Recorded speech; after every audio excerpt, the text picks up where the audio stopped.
이제 하나님 말씀 봉독해 올립니다. 봉독해 올린 하나님 말씀은 히브리서 4장 12절과 13절에 있는 말씀입니다. 신약성경 히브리서 12장과 13절 말씀. 두 절이니까 앞에 보시고 우리 함께 같이 큰 소리로 읽습니다. 시작. 하나님 너의 말씀은 살아있고 활력있어 좌우에 날선 어떤 검보다 예리하여 혼과 영과 및 관절과 골수를 찔러주기까지 하며 또 마음의 생각과 뜻을 판단하니 지으신 것이 하나도 그 앞에 나타나지 않음이 없고 우리의 결산을 받으실 이에 눈앞에 만물이 벌거벗은 것 같이 드러나느니라. 아멘. 오늘도 하나님 말씀 성경 높이 들고 함께 고백할 수 있기를 바랍니다. 자, 앞에 보시고 함께 고백합시다. 시작. 나는 성경에 기록된 말씀이 하나님의 말씀인 것을 믿습니다. 나는 하나님의 말씀이 살아있는 말씀으로 믿습니다. 나는 하나님의 말씀이 조금도 오류가 없음을 믿습니다.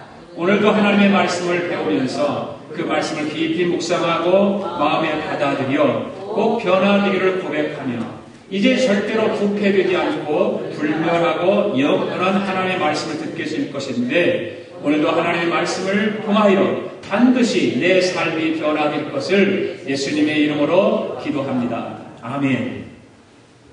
우리가 성경을 높이 들고 하나님 앞에 고백했던 것처럼 그렇게 되기를 원합니다. 하나님의 말씀을 우리가 살아있는 말씀으로 오류가 없는 말씀으로 믿는 사람들입니다. 특별히 오늘의 본문의 말씀의 제목이 살아있는 하나님의 말씀이라고 본문의 제목을 정했는데 그 살아있는 하나님의 말씀을 내가 온전히 마음속에 받아들이고 내 삶 속에 적용을 하면 놀라운 생명력 있는 능력들이 나타나게 될 줄로 믿습니다. 세계에서 짝퉁이 가장 많은 나라는 중국이라고 저는 생각을 하는데요. 모르겠어요. 뭐 통계가 있는지 없는지 모르지만 짝퉁하면 중국 땅에서 다 온다고 해서 아마 중국이 짝퉁이 제일 많이 있지 않을까.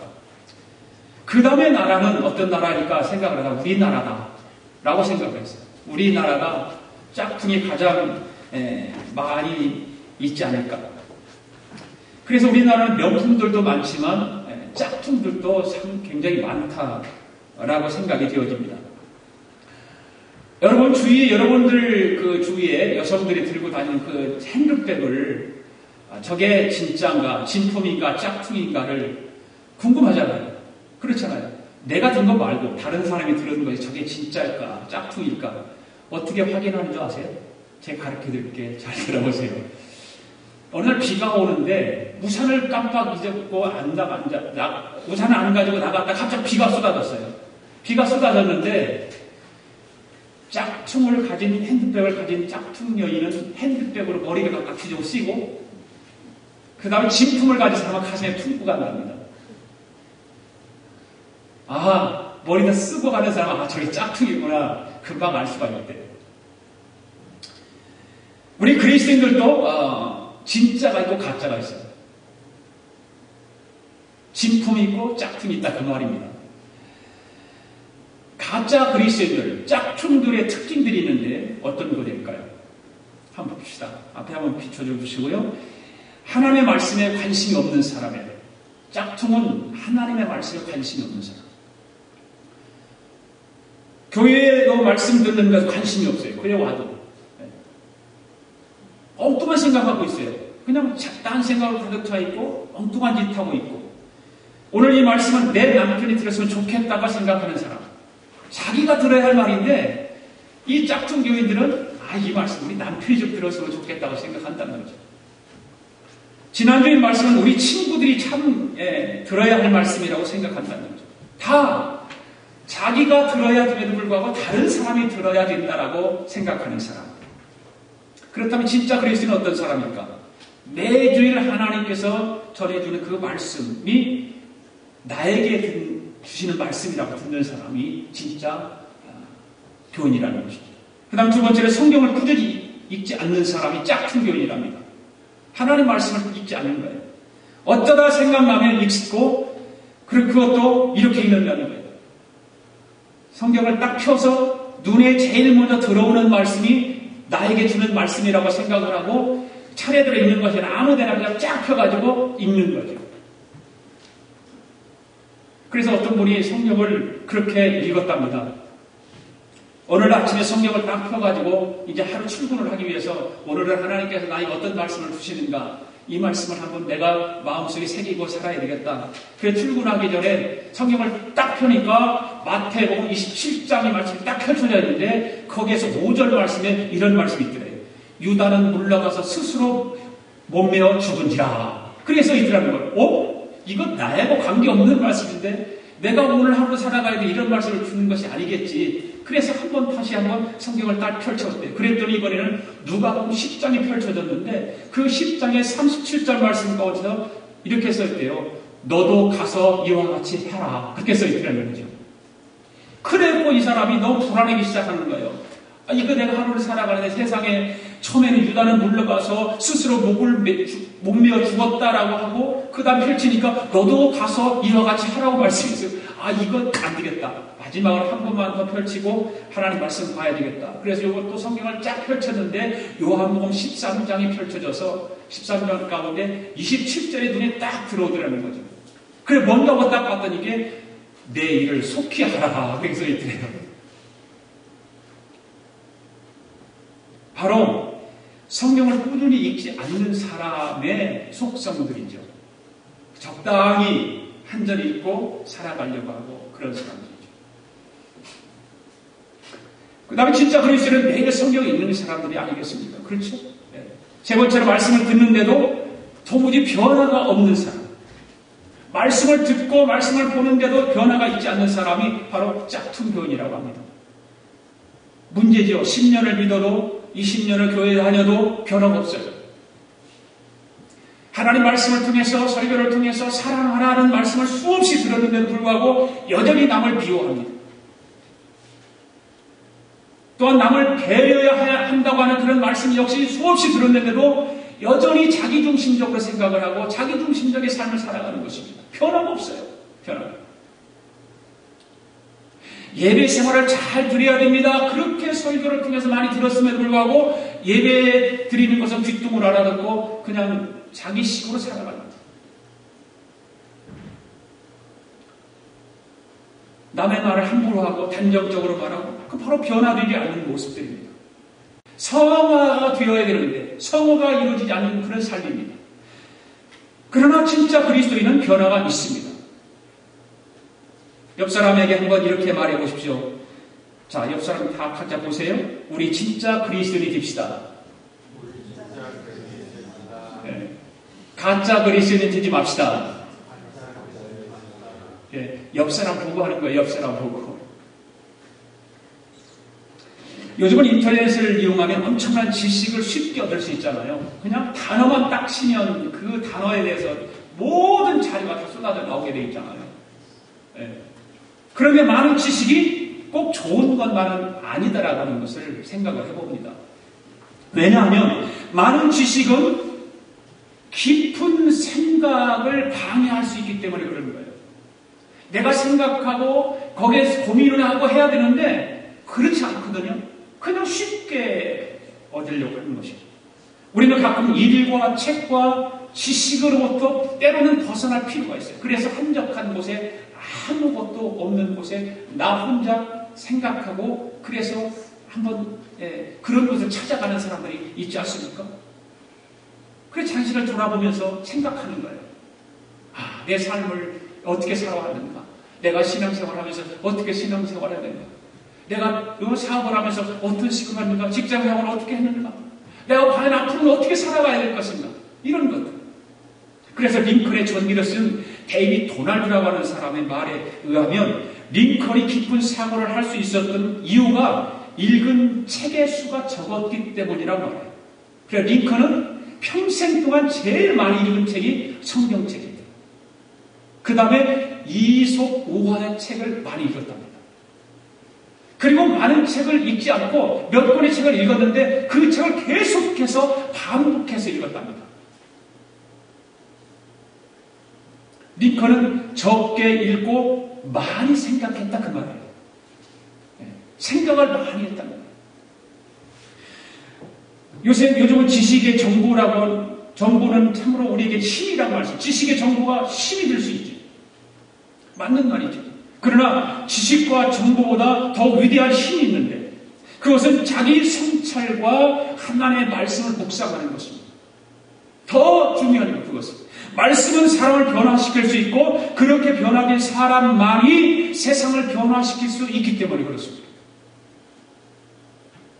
오늘 본문에 12절과 13절 두 절의 말씀을 함께 읽었는데 바로 성경에서 하나님의 말씀에 대해서 가장 잘 정의해준 말씀입니다. 하나님의 말씀. 바로 어떻게 정의하고 있을까? 이미 읽었지만 우리가 이 말씀을 가슴 깊이 묵상하면서 함께 은혜를 받고 우리 도전을 받고 우리의 삶을 더 변화시켜 나가기를 원합니다. 첫째로 하나님의 말씀은 살아있는 인격의 말씀입니다. 자, 따라서 해봅시다. 하나님의 말씀은 살아있는 인격의 말씀입니다. 자, 12절 첫 번째 나오는 첫 번째 상반절에 있는 말씀인데요. 같이 읽을까요? 시작. 하나님의 말씀은 살아있고 활력이 있어. 이렇게 말하고 있어요. 이 말씀은 단순히 공기를 파동시키는 음이 아니라 살아있는 생명체라고 말입니다.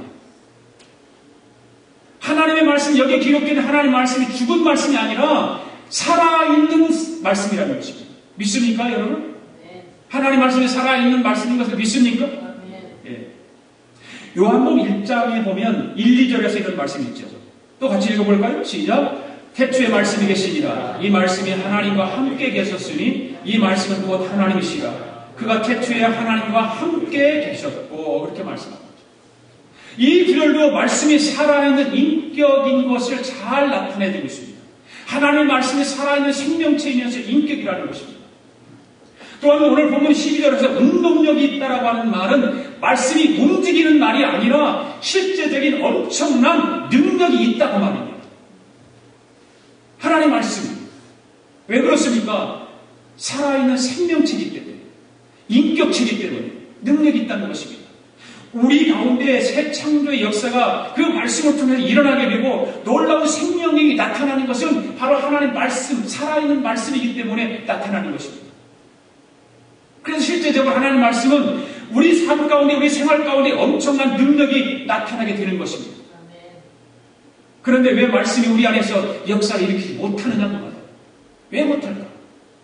분명히 하나님의 말씀은 살아있는 능력의 말씀이고 생명력 있는 말씀이고 실제적인 엄청난 능력으로 우리에게 나타나는데 왜 우리는 삶 속에서 그 능력을 역사를 일으키지 못하고 살아가느냐고 말이에요.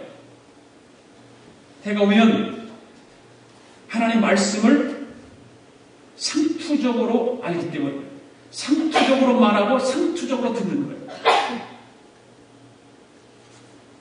좀 듣기 싫은 말로 뒷등으로 듣는다고 말입니다. 어느 날 한 사람이 출장 중에 비행기에서 식사할 때 바퀴벌레를 발견했어요. 그는 화가 나서 호텔 방에 들어가가지고 비행기 회사에다가 사장에게 편지를 한 장 보냈습니다. 그리고 얼마 후에 비행기 회사 사장이 급히 보낸 정중한 사과 편지를 받게 됩니다. 그 편지를 읽어보니까 이런 내용이었어요. 손님, 심려를 끼쳐 죄송합니다. 저는 곧 그 문제의 비행기 운행을 취소시켰습니다. 그리고 비행기의 모든 좌석의 커버와 카펫을 다 바꾸고 새 것을 주문했습니다. 또한 손님에게 불량 음식을 제공한 스튜디오스는 징계를 받고 다시는 그런 일이 생기지 않게 했습니다. 계속 우리 비행기를 이용해 주십시오. 이런 내용의 표현이었습니다. 그 편지를 받고 그는 자신의 주장이 받아들여진 데 대해서 뿌듯함을 느꼈는데 그런데 조금 후에 자세히 편지 봉투 안을 다시 보니까 종이 한 장이 또 있어요. 그 종이는 무엇일까를 보니까 그 편지를 보자마자 이 사람은 깜짝 놀란 거예요. 그 내용을 보니까 거기는 뭐라고 써있냐면 이 비서한테 사장이 말한 그대로 비서가 써놓은 거예요. 이 친구한테 그 표준 바퀴벌레 사과 편지를 보내줘. 그렇게 써있더라고요. 그 글귀를 보고서 그는 자신에게 보낸 편지가 상투적이었다 라고 하는 것을 생각하는 거예요. 진실에서 우러나와서 나에게 보낸 편지가 아니라 상투적으로 보낸 것이다. 그래서 수치와 분노를 가지게 되었다라고 합니다. 여러분, 상투적인 말씀은 말씀을 살아있는 인격체로 대하지 못하게 만든다고 하는 것입니다. 그래서 상투적인 말씀은 하나님을 분노하게 만들고 말씀을 듣는 사람들에게 분노를 준다는 것이죠. 여러분들은 신앙생활하면서 강단에 선 목사들이 설교할 때로는 썸타임 그럴 때도 있을 거예요. 아, 오늘 목사님 뭐 저 말씀 내가 다 잘 아는 말씀인데, 아, 저거 내가 너무나 많이 들은 말씀인데 또 하시네. 그래서 그렇게 마음이 들어가면 그때부터 그 말씀이 나에게 들려지는 게 어떻게 들려지느냐? 상투적으로 들려지는 거예요. 그 말씀이 마음에 와 닿지 않습니다. 감동이 없습니다. 은혜도 없습니다. 그래서 그 말씀 때로는 분노를 일으키고, 그래서 심하면 목사에게 전화를 걸어서 따지고 그런 사람도 있거든요. 그러므로 목회자이든 성도이든 말씀을 대할 때는 상투적으로 대하지 말아야 하는 것입니다. 말씀은 살아있는 하나님의 인격체입니다. 할렐루야. 정말 그렇게 생각하고 목회자가 말씀을 준비하고 성도들이 말씀을 들을 때 그 말씀 가운데 하나님의 생명력 있는 능력이 나타나게 될 것입니다. 믿습니까? 여러분? 예. 두 번째로 하나님의 말씀은 영적인 수술 칼과 같다. 성경은 그렇게 말하고 있죠. 자, 12절 중간에 있는 말씀인데 시작. 좌우의 날선 어떤 검보다 예리하여 혼과 영과 및 관절과 골수를 찔러 쪼개기까지 하는. 자, 하나님의 말씀이 바로 수술 칼과 같은 거예요. 칼과 같은 거예요. 혼과 영은 영혼을 뜻하는 것이고 관절과 골수는 육신을 뜻하는 것입니다. 즉 하나님의 말씀은 영혼도 수술하고 육신도 수술하는 수술 칼이다 그 말입니다. 실제로 말씀은 우리 영혼뿐만 아니라 육신의 질병도 치유하는 놀라운 힘이 있습니다. 아멘? 믿습니까 여러분? 하나님의 말씀이 우리 육신의 질병을 치유합니까 안 합니까? 합니다. 합니다라고 믿으시면 아멘을 큰 소리 하시라고 말해요. 왜 병이 생길까요? 바로 육신이 원래의 질서를 잃어버리면 병이 생기는 거 아닙니까? 그렇잖아요. 병이 생기는 것은 그 질서를 잘 지키고 육신에 대해서 질서를 잘 지키고 살아가야 되는데 우리는 육신을 함부로 하잖아요. 그러니까 질병이 오는 것입니다. 그런 상황에서 하나님의 말씀으로 영혼이 바르게 되면 그 영혼의 질서가 회복되면서 마음이 평화가 생기고 평화가 임하면서 육신도 잃어버린 질서를 회복하게 되고 그때 치유의 역사가 나타나게 되는 거예요. 그래서 내 영혼이 잘됨같이 범사가 잘되기를 내가 간구하노라. 하나님 말씀하시는 거예요. 그러므로 영혼과 육신의 치유가 역사가 나타나고 마음의 천국을 원하면 무엇보다도 중요한 것이 말씀이 나를 찔러 쪼개도록 하는 것입니다. 아멘. 오늘 말씀을 듣다가 여러분 어떤 말씀이 여러분의 심령을 쪼갤 수 있을 거예요. 쪼개는 역사가 일어날 거예요. 그때 받아들여야 돼요. 아 하나님 나 이거 아닌데요. 거부하면 절대 안 쪼개집니다. 오늘날 가끔 보면 말씀이 자신을 찔러 쪼개도록 하기보다는 자신이 말씀을 찔러 쪼개는 사람들이 있습니다. 내가 쪼개져야 되는데 내가 하나님 말씀을 쪼개는 거예요. 목사. 나도 목사 아니면 그런 목사들이 있어요. 제자 훈련을 참 좋지요. 제자 훈련하는 거 굉장히 좋은 거예요. 그래 제자 훈련을 성경 공부 중심으로 하면서 나타나는 가장 큰 부작용이 뭐냐면 말씀을 쪼개다가 시간이 지나면 말씀이 자신을 찔러 쪼개도록 하는 것이 아니라 점점 그것이 약화되는 거죠. 성경도 하는 건 좋아요. 그런데 그 성경을 통해서 말씀이 자신을 찔러 쪼개도록 만들어야 되는데 그것이 점점 하면 식어지는 거예요. 그래서 내가 말씀을 쪼개려고 덤벼드는 거죠.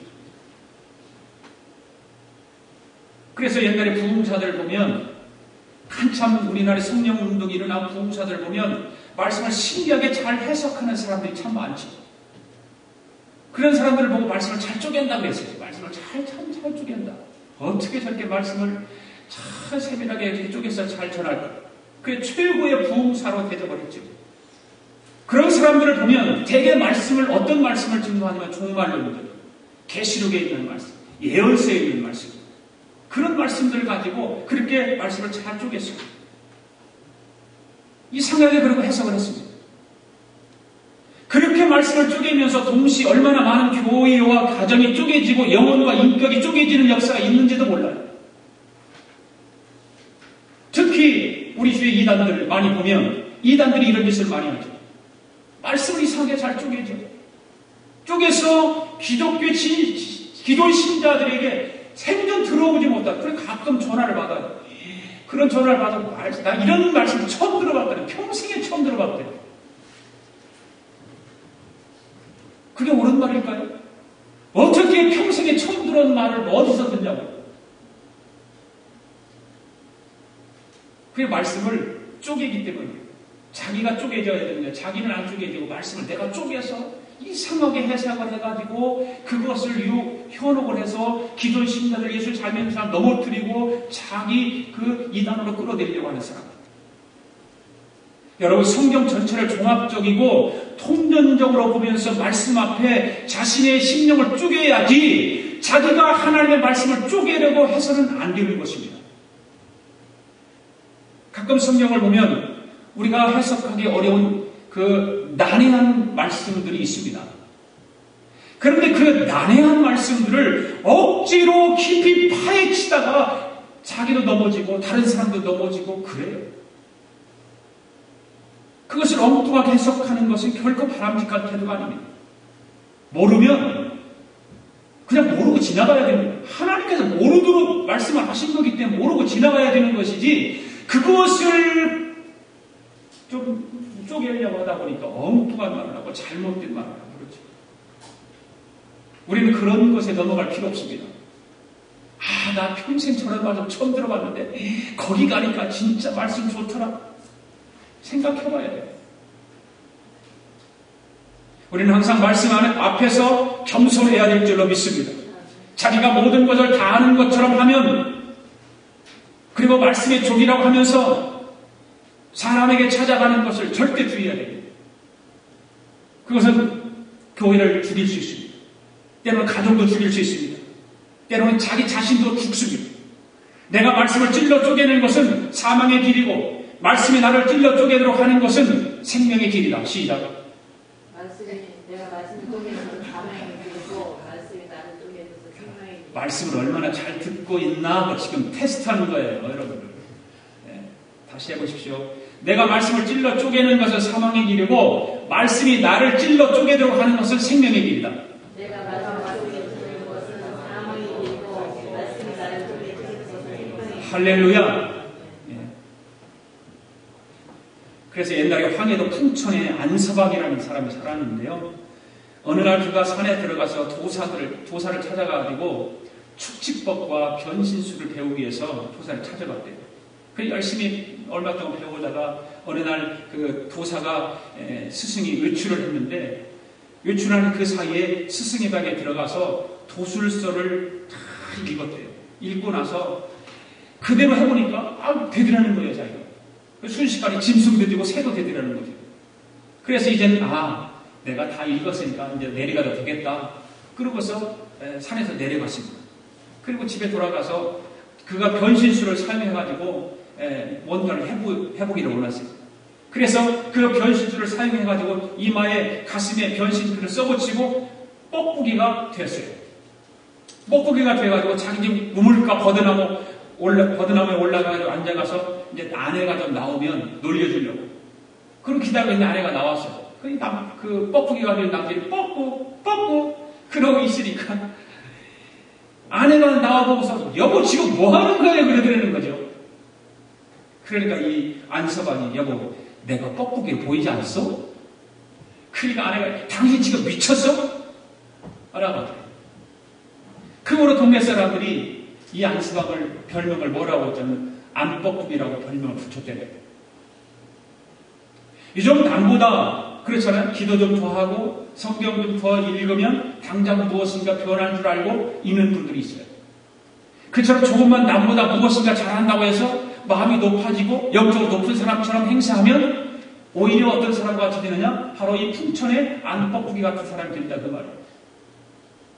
사랑하는 성도 여러분, 우리는 말씀을 찔러 쪼개므로 신기한 사람으로 변신하려고 하지 말고 살아있는 하나님의 말씀이 나를 수술하게 함으로 인해서 성숙한 사람으로 변화되려고 힘쓰고 애쓰는 저와 여러분들이 되기를 주님의 이름으로 축복합니다. 하나님 말씀을 들어서 내가 성숙해져야 돼. 그 다음에 세 번째로 하나님 말씀은 영적인 엑스레이와 같다라고 말씀하고 있죠. 자, 12절 마지막 부분에 시작. 또 마음과 생각과 뜻을 판단하나니. 자, 이 말씀은 하나님의 말씀이 인간의 마음과 생각과 뜻을 살피는 엑스레이와 같다는 말입니다. 엑스레이와 같다. 그래서 말씀에 우리 자신을 비추어 보면 우리 연약한 부분과 병든 부분을 알게 되고, 또한 말씀의 빛을 통해서 우리의 내면에 밝아지고 어둠을 틈타지 못하게 하고, 그래서 성경 말씀을 계속 보고 들으면 우리 영혼이 맑아지고 건강하게 된다고 말이에요. 그렇잖아요? 여러분, 말씀을 안 보면 내 안에 질병이 있어요. 질병이 있는데 그 질병을 알아보기 위해서 내가 어떻게 볼 수 없잖아요. 그렇게 병원에 갑니다. 병원에 가면 그 질병을 찾아내기 위해서 뭐 하죠? 엑스레이를 찍잖아요. 엑스레이를 찍으면 내 안에 어디가 나쁘고 어디가 잘못됐다는 걸 알 수 있듯이, 영적으로 내 삶이 잘못된 것을 알기 위해서는 하나님의 말씀을 읽어야만이 그 하나님의 말씀이 엑스레이가 되어서 어디가 잘못되었다라고 지적해주는 거죠. 그런데 말씀을 안 읽으면 내가 지금 영적으로 병들었는지 어떻게 신앙생활을 잘하고 있는지 모른단 말이에요. 말씀을 안 보니까, 하나님 말씀을 읽지 않으니까.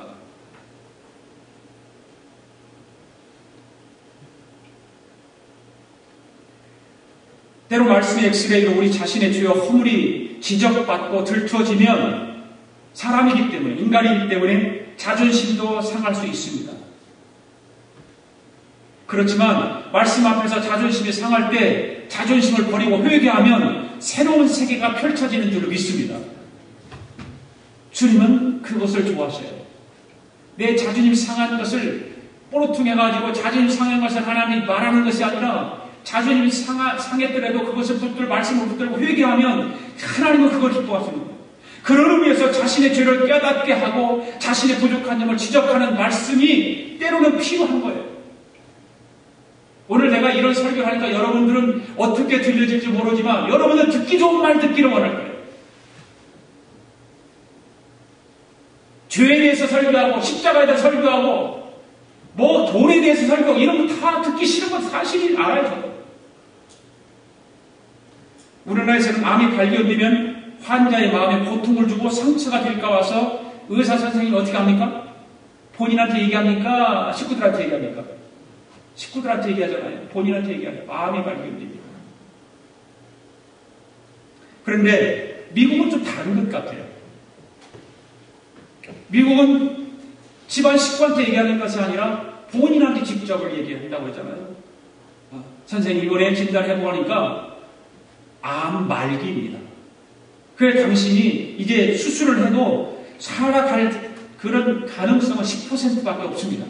그러니까 이제부터 마음으로 준비하십시오. 이렇게 본인 환자한테 얘기를 한다는 거죠. 그러면 그 환자는 처음에는 그것 때문에 마음이 아프고 상하고 두렵고 어떻게 할 줄 모르지만 시간이 가면서 그것을 잘 정리하게 되고 받아들이게 되고 그래서 준비하게 만드는 거예요. 우리 집사람 보니까 그래요. 지난번에 작년에 우리 집사람이 막 피부가 아프고 막 정신이 없어요. 그 병원에 가서 입원을 시키고 먹지도 않고 그러고서 딱 결과가 나왔는데 신부전증이라는 거죠. 콩팥이 안 좋다는 거예요. 그것이 13% 뭐 10%밖에 안 남았다는 거예요. 그래서 뭐 이식을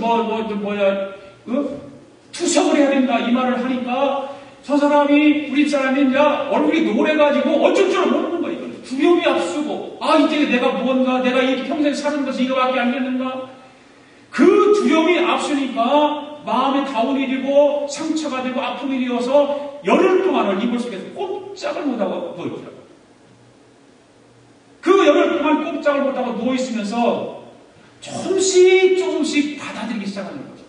하나님 앞에 기도하게 하고 회개하게 하고 그러면서 받아들이면서 준비하게 하고 마음을 넓게 갖게 만드는 거죠. 그것을 만약에 식구들한테는 알리고 본인은 모르고 식구들끼리 속닥속닥 해갖고 죽을 때까지 기다리면 무슨 소용이 있어요? 여러분, 그처럼 잘못을 덮어주고 조용히 해결하는 것도 필요하지만 때로는 문제 해결을 위해서 지혜롭게 드러낼 필요도 있다고 말입니다. 믿습니까? 네.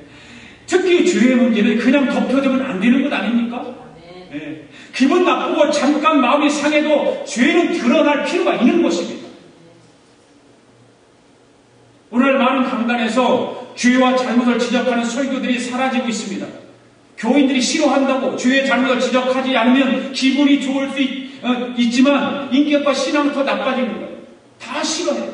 그래서 미국의 로버트 슐러 목사님, 수정교회, 요즘 수정교회가 교회를 타산 신청을 해가지고 얼마나 말썽이 많은지 모르지만 로버트 슐러 목사님이 이런 얘기를 했어요. 교회의 부흥을 원하면 절대 부정적인 설교를 하지 말라. 또한 적극적인 사고방식을 주창한 노만 빈센트 필 박사는 이런 말을 했어요. 죄와 심판과 징계와 같은 마음에 찔리는 설교를 하지 말고 희망과 확신과 가능성만을 말해라. 그런 주장들은 좋은 것 같지만 우리가 하나님 말씀을 깊이 보고 성경 말씀을 비춰보면 비성서적인 거예요. 하나님께 주신 말씀이라면 좀 귀에 거슬리고 마음에 들지 않아도 겸손하게 받아들일 수 있어야 합니다. 아멘? 네. 그런 믿음이 있어야 되고 그런 마음의 넓은 그런 성숙함이 있어야 되는 거 아닙니까? 물론 로버트 슐러 목사님이나 노만 빈센트 필 박사님이 끼친 좋은 영향이 참으로 많습니다. 그분이 주창한 그 주장만 따르면 교회 성장도 참 잘할 수 있습니다. 그러나 교회 성장이 진리는 아니잖아요. 진리는 아니잖아요. 긍정의 힘은 필요하지만 죄와 잘못이 그대로 있는 상태에서 긍정이 주는 힘은 잘못된 힘이 될 수 있습니다. 그렇기 때문에 때로는 말씀에 의해서 자존심 상하고 마음도 상하게 되는 경험이 필요하다는 것입니다. 성경은 하나님께서 상한 심령을 원하신다고 했습니다. 아멘. 하나님 말씀을 통해서 내 죄를 지적받고 내 잘못한 것에 지적을 받았을 때에 그것을 붙들고 하나님 앞에 회개하고 통회하는 그런 심령을 하나님께서 기뻐하신다는 거죠. 그것을 감추려고 하고 누가 지적해주면 듣기 싫어하고 그런 것이 아니에요. 하나님 말씀을 통해서 내가 그 말씀 속에서 내 죄를 발견하게 되고 내 아픈 상처를 발견하게 되고 내 고통을 발견하게 되고 그래서 하나님 말씀으로 위로받고 회개해서 새롭게 변하게 되는 거 아닙니까? 누가복음 16장에 나오는 부자와 나사로 얘기를 우리가 너무 잘 압니다. 너무너무 잘 아는 얘기입니다. 부자에게 무엇보다도 필요했던 것은 바로 이런 것입니다. 당신이 이렇게 살면 지옥 가? 이것입니다. 당신이 이렇게 살면 천국 못 가고 지옥 가게 되니까 바르게 살아? 그 말입니다. 그런데 그는 그 말을 듣지 못합니다. 그래서 음부의 고통 가운데 들어갑니다. 이 부자가 음부의 고통 속에 들어 뭐라고 말합니까? 아버지여 나사로를 내 아버지 집으로 보내주시옵소서. 제게 5 형제가 있는데 나사로가 가서 그들에게 경고해서 그들이 이 고통받는 곳에 오지 못하게 해달라. 사정을 하고 있어요. 사정을 하고 있어요. 이 부자의 고백은 물질주의에 빠진 현대인들에게 주는 경고입니다. 경고. 마지막 때에는 자신이 가진 물질이 자신의 삶을 얼마나 더 허무하게 만드는지 모른다 그 말이에요. 그럼에도 불구하고 오늘날 현대인들은 물질 축복에 관한 말씀을 좋아하면서 죄와 잘못과 지옥에 관한 말씀을 하면 안 들으려고 하는 거죠. 안 들으려고. 그럼 귀뚱을 안 하죠. 그 현대인의 모습이 바로 우리들의 모습 아닐까요? 저와 여러분의 모습이 아닐까요? 죄에 대해서 설교하면 싫어하고 십자가에 대해서 설교하면 듣기 싫어하고 다 아는 것도 설교. 그래서 물질에 대해서 돈에 대해서 설교하면 목사가 돈 말을 하래. 그런 소리야. 바로 현대인 우리들의 모습이 아닐까요? 그게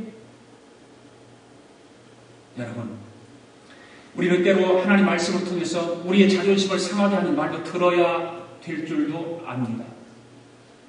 성경을 읽으면서 말씀이 영적인 엑스레이가 되어 나의 죄를 지적하면 그 말씀에 찔리고 상한 마음을 가지면서 더욱 하나님의 은혜를 구해야 될 줄로 압니다. 바로 거기에서 우리가 새롭게 되는 것이고 진짜 축복받는 길이 열리는 것입니다. 13절 말씀을 한번 같이 읽어볼까요? 같이 시작. 지으신 것이 하나도 그 앞에 나타나지 않음이 없고 우리의 결산을 받으실 이의 눈앞에 만물의 벌거벗은 것 같이 드러나니. 이 말씀 가운데서 그 앞에라고 하는 말은 문맥상 말씀 앞에라고 하는 말씀입니다. 그리고 그 다음 말씀을 보면 그가 우리를 상관하시는 자라고 말씀했는데 즉 하나님을 지칭하고 있는 말씀이죠. 그라고 하는 누굽니까? 바로 하나님입니다. 그러므로 이 말씀을 보면 말씀이 곧 무엇이라고 증거하고 있습니까? 말씀이 하나님인 거죠. 왜 여러분 하나님의 그 말씀이 능력이 있습니까? 바로 말씀이 뭐기 때문에? 하나님이기 때문에. 그래서 능력이 있는 것입니다. 우리가 말씀을 가까이 하는 것은 바로 하나님을 가까이 하게 되는 줄로 믿습니다. 말씀을 가까이 해야만이 하나님을 가까이 하는 것입니다. 말씀을 멀리 하면서 어떻게 하나님을 가까이 한다고 말할 수 있습니까? 말씀을 잊지 않으면서 어떻게 하나님을 사랑한다고 말할 수 있습니까? 가까이 한다면 말씀을 읽어야 돼요. 그러므로 말씀을 가까이 하는 것이 가장 위대한 성공 비결이기 행복의 비결인 줄로 믿습니다. 또한 우리 자녀들에게 가르쳐야 할 가장 위대한 교육도 말씀 교육입니다. 여러분들 지금 유대인들이 전 세계에서 가장 영향력을 미치는 민족이 된 이유는 뭘까요? 그들의 유전자가 다른 특별한 것이기 때문에 그럴까요? 아닙니다. 무엇보다도 그들에게는 하나님의 말씀 교육을 철저하게 했기 때문입니다. 그래서 세계 곳곳에 전 세계를 가장 영향력을 끼치게 하고 바로 영향력 있는 인물들을 뽑으라면 바로 유대인이에요. 바로 하나님 말씀으로 교육받았기에 하나님 말씀을 잘 받아들였기에 그는 세상 속에서도 우뚝 서가는 민족과 사람들이 된 것입니다. 하나님께서는 말씀이 있는 가정을 지켜주시고 말씀이 있는 자녀, 말씀이 있는 영혼, 말씀이 있는 교회를 지켜주실 줄 믿습니다. 네. 여러분 가정 안에서 말씀을 떠나지 않게 하십시오. 말씀을 항상 가깝게 하십시오. 우리가 말씀을 영접하면 하나님을 영접하는 것과 똑같은 것입니다. 그때 우리의 삶에 놀라운 능력이 나타나게 될 줄로 믿습니다. 그런데 여러분, 왜 오늘 본문이 이곳에 있게 되었을까? 히브리서 4장을 읽어보면 왜 본문이 이 말씀이 여기에 들어가 있을까? 바로 히브리서 4장 6절 말씀에 보면 이런 말씀이 있거든요. 이스라엘 백성들이 말씀에 순종하지 않아서 안식에 들어가지 못했다는 것을 증거하면서 오늘 본 말씀을 기록하고 있는 거예요. 그 결론은 무엇입니까? 하나님 말씀에 순종해야 된다 그 말입니다. 이 세상에서 가장 복된 자세는 말씀대로 사는 것입니다. 힘들다고 얘기하지 말고 살아보려고 애를 써보라는 거죠. 애도 안 써보고 힘들다고 말하면 거짓말이잖아요.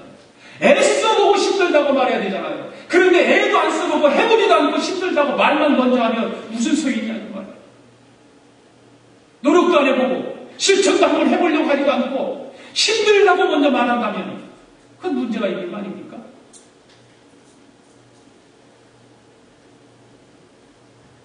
가끔 우리의 생각과 하나님 말씀이 전혀 다를 때가 있죠. 그때 우리는 우리의 생각을 죽여야 됩니다. 우리의 생각을 낮춰야 됩니다. 하나님 말씀 앞에서 우리의 생각을 자꾸 더 높여다 드러내려고 합니다. 그건 교만이죠. 하나님 말씀에 나를 죽여야 되는데, 나를 철저히 죽여야 되는데 그렇지 못해요. 그리고 하나님 말씀을 따라야 됩니다. 그래서 하나님 말씀을 잘 따르고 순종하는 사람들이라면 모든 사람의 100명 가운데 99명이 이 길이라고 하는데 하나님의 말씀은 아니야, 저 길이야 그렇게 말하면 그 길을 가야 되는 것이 진짜 하나님을 말씀에 순종하는 사람들 아닙니까? 99명은 다 이 길이야. 그런데 하나님 말씀은 저 길이라고 말할 때 여러분들 어떻게 하시겠습니까? 어떻게 하시겠습니까? 여러분이 판단하고 결정 내리십시오. 나는 그래도 99명 하나님 따라갈 거야. 가십시오. 그러면 바로 십자가의 길이 어떤 길일까요? 바로 십자가의 길이 그 길이 아닙니까? 모든 사람들이 원하는 것이 저 길이지만, 이 길이지만 십자가의 길은 저 길입니다.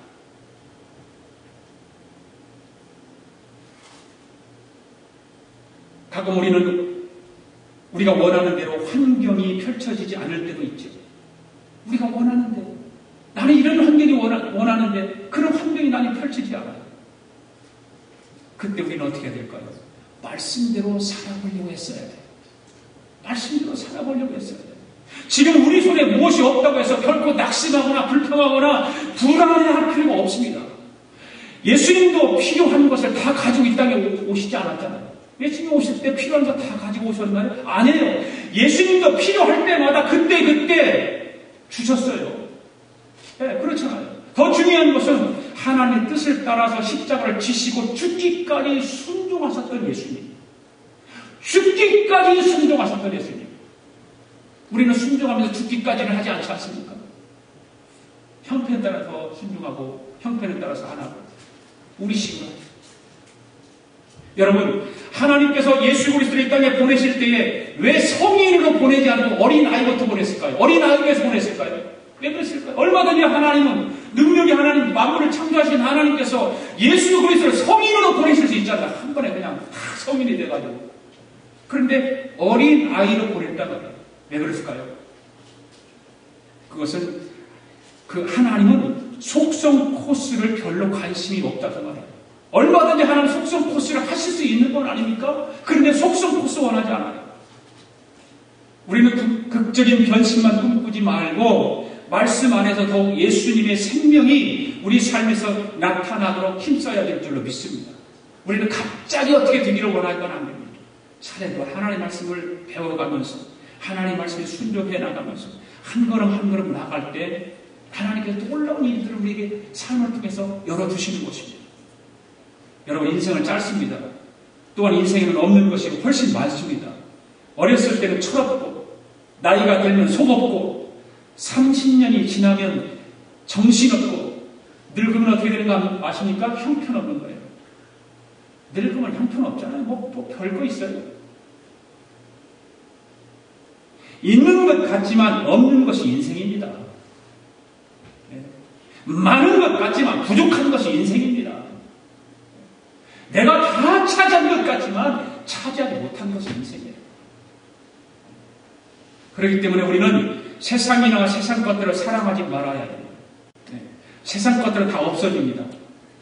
그러나 성경 말씀 보면 없어지지 않는 영원한 것들이 있는데 세 가지만 말씀드린다면 첫 번째로 하나님은 없어지지 않습니다. 하나님은 없어지지 않아요. 그게 성경에 있어요. 히브리서 13장 8절에 보면 예수 그리스도는 어디나 오늘이나 영원토록 동일하시다고 했어요. 없어지지 않아요.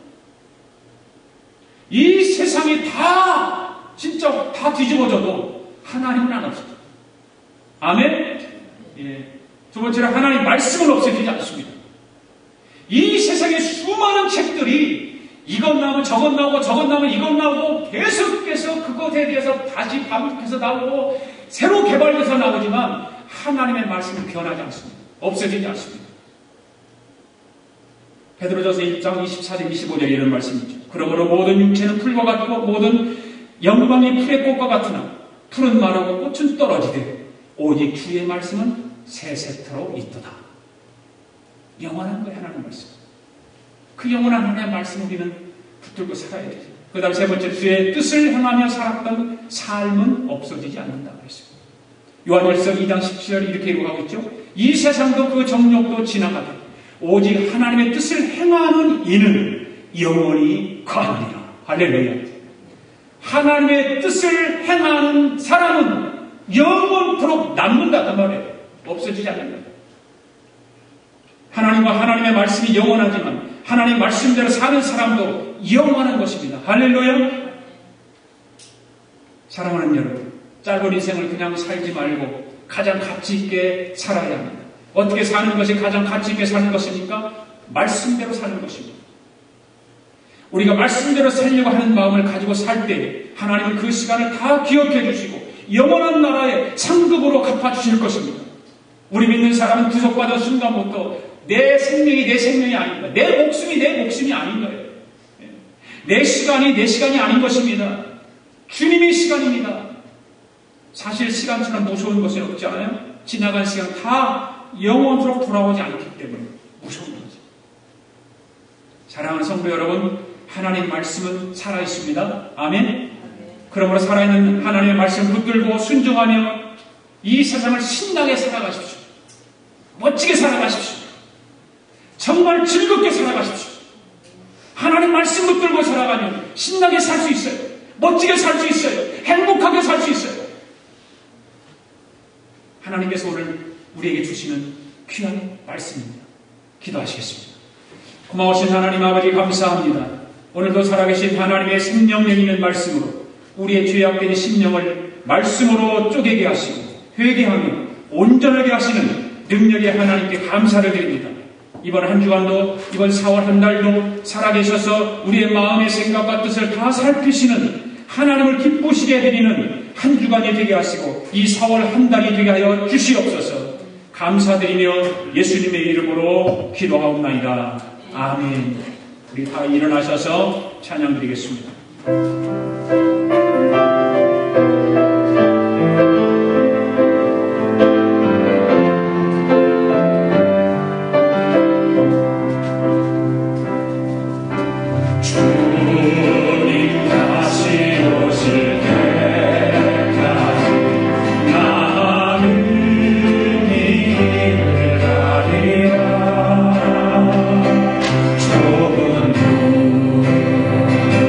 좁은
좋으신 아버지 하나님 감사합니다. 오늘도 하나님께서 저희들에게 예배를 드리게 하시고 예배를 통해서 말씀의 은혜를 나누게 하시고 하나님 앞에 나오면서 빈손으로 오지 아니하고 귀한 예물을 드릴 수 있도록 은총 허락하여 주심을 감사합니다. 오늘도 하나님 앞에 드려진 이 예물들이 하나님의 나라를 세우는 데 쓰임받는 예물 되게 하시고 선교하고 구제하고 하나님의 교회가 세워가는 일에 아름다운 예물이 되도록 주님 축복하여 주시기를 원합니다. 한 성도들이 정성을 다하여 소득의 10분의 1을 11조 예물을 드리고 또 감사 예물을 드리고 선구 예물을 드리고 또 일본을 돕기 위해서 특별 헌금을 하고 여러 가지 하나님 앞에 마음의 소원을 드리면서 물질을 드렸사오니 하나님 기억하시고 하늘의 신령한 것과 이 땅의 기름진 복으로 충만하게 채워주시기를 원합니다. 사랑하는 성도들의 가정을 축복하시고 경영하는 기업을 축복하시고 직장들을 축복하시고 자녀들을 축복해 주시기를 원합니다. 하나님의 보호하심과 하나님의 인도하심과 하나님의 축복하심이 하나님의 성도들의 삶을 날마다 증거되게 하시고 나타나게 하시고 기뻐하며 즐거워하며 하늘의 소망을 찬양할 수 있는 능력 있는 성도들 되게 하여 주시기를 원합니다.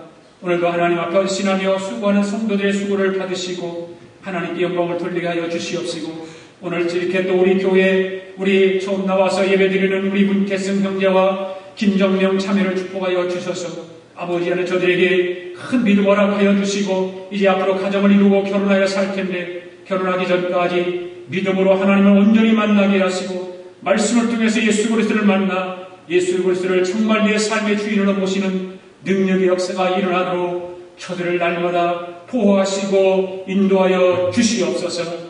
지금은 우리 주 예수 그리스도의 은혜와 하나님 아버지의 크신 사랑과 성령님의 감동과 충만 교통하심의 역사가 오늘도 하나님의 말씀은 살아있는 말씀으로 오류가 없는 말씀으로 마음에 믿고 우리 생활 속에 적용하고 변화되기를 다짐하고 돌아가는 사랑하는 성도들 머리머리 우애와 성도들의 가정과 직장과 경영하는 기업 우애와 우리가 살고 있는 이 미합중국과 하나밖에 없는 우리 조국 우애와 주의 이름으로 모이는 교회 우애 지금으로부터 영원토록 함께 있을지어다. 아멘.